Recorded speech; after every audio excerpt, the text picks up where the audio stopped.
बच्चों आज हम गुणनखंड समझेंगे। एक बालक के पास 8 कंचे हैं, वह उनको अलग अलग प्रकार से जमाता है। एक एक कंचे को जमाता है, 2-2 के समूह में जमाता है, 4-4 के समूह में जमाता है और 8 कंचों को एक ही समूह में जमाता है। इस प्रकार जमाने से कुछ भी शेष नहीं बचता है। ये संख्या है 1, 2, 4 व 8। इन संख्याओं का 8 में पूरा पूरा भाग जाता है। ये संख्या है 1, 2, 4, 8। ये 8 के गुणनखंड है। किसी भी संख्या में जिन जिन संख्याओं का पूरा पूरा भाग जाता है वे सब उस संख्या के गुणनखंड होते हैं। 1 का सभी संख्याओं में पूरा पूरा भाग जाता है और स्वयं उस संख्या का भी उस संख्या में पूरा पूरा भाग जाता है। दी गई संख्याओं के गुणनखंड ज्ञात कीजिए। 16 में 1 का पूरा पूरा भाग जाता है, 2 का पूरा पूरा भाग जाता है, 4 का पूरा पूरा भाग जाता है, 8 का पूरा पूरा भाग जाता है और स्वयं 16 का भी पूरा पूरा भाग जाता है। तो 1, 2, 4, 8 और 16 ये सब 16 के गुणनखंड है। 25 में 1 का तो सभी संख्याओं में भाग जाता है, 1, उसके बाद 5 का पूरा पूरा भाग जाता है और 25 का। तो 25 के गुणनखंड है 1, 5 और 25। दी गई संख्याओं के समान गुणनखंड ज्ञात कीजिए। 8 व 12 8 के गुणनखंड, जिन जिन संख्याओं का 8 में पूरा पूरा भाग जाता है वे सब 8 के गुणनखंड। 1 का भाग पूरा पूरा जाता है, 2 का भी 8 में पूरा पूरा भाग जाता है, 4 का भी पूरा पूरा भाग जाता है और 8 का पूरा पूरा भाग जाता है। 1, 2, 4, 8 ये 8 के गुणनखंड है। 12 के गुणनखंड, 1, 2 का भी 12 में पूरा पूरा भाग जाता है, 3 का भी जाता है, 4 का भी, फिर 6 और 12। इन सभी संख्याओं का 12 में पूरा पूरा भाग जाता है। तो ये सभी 12 के गुणनखंड है। दोनों के समान गुणनखंड, जो गुणनखंड संख्या दोनों में मिल रही है वो समान गुणनखंड है। 1 दोनों में मिल रही है, 1, 2 भी दोनों में है, 2, उसके बाद 4 दोनों में है। बस और कोई संख्या नहीं है। 8 व 12 के समान गुणनखंड है 1, 2 व 4। इसी प्रकार 10 व 20 के समान गुणनखंड याद कर रहे हैं। 10 के गुणनखंड, 10 में 1 का पूरा भाग जाता है, 2 का पूरा भाग जाता है, फिर 5 का पूरा भाग जाता है और 10 का पूरा भाग जाता है। 20 के गुणनखंड, 20 में 1 का पूरा भाग जाता है, 2 का पूरा भाग जाता है, 4 का, फिर 5 का पूरा भाग जाता है, फिर 10 का और 20 का। ये 20 के गुणनखंड हो गए। 10 व 20 के समान गुणनखंड, अब दोनों में जो संख्या समान मिल रही है वो समान गुणनखंड। 1 दोनों में मिल रहा है, समान गुणनखंड। 2 भी दोनों में है, 2, उसके बाद 5 दोनों में है,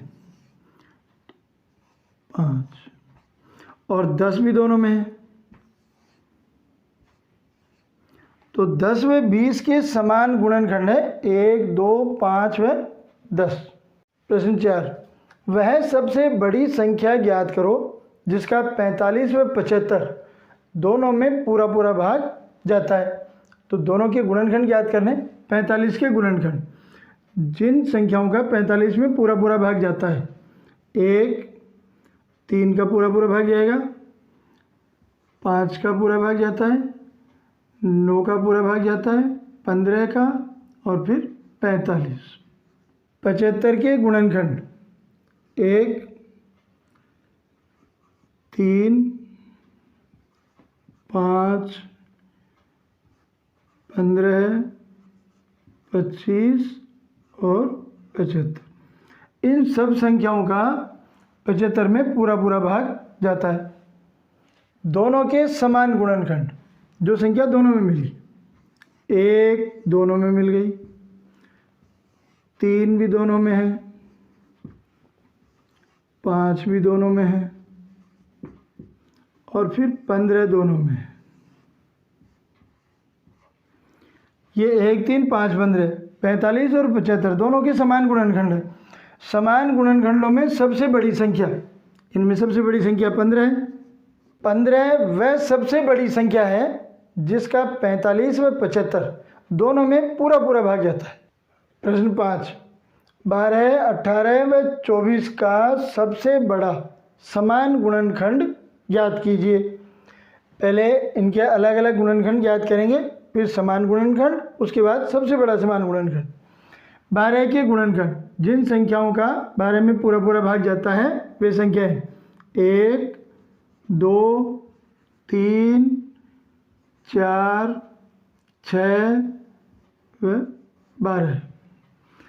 18 में जिन संख्याओं का पूरा पूरा भाग जाता है वे हैं 1 2 3 6 9 18।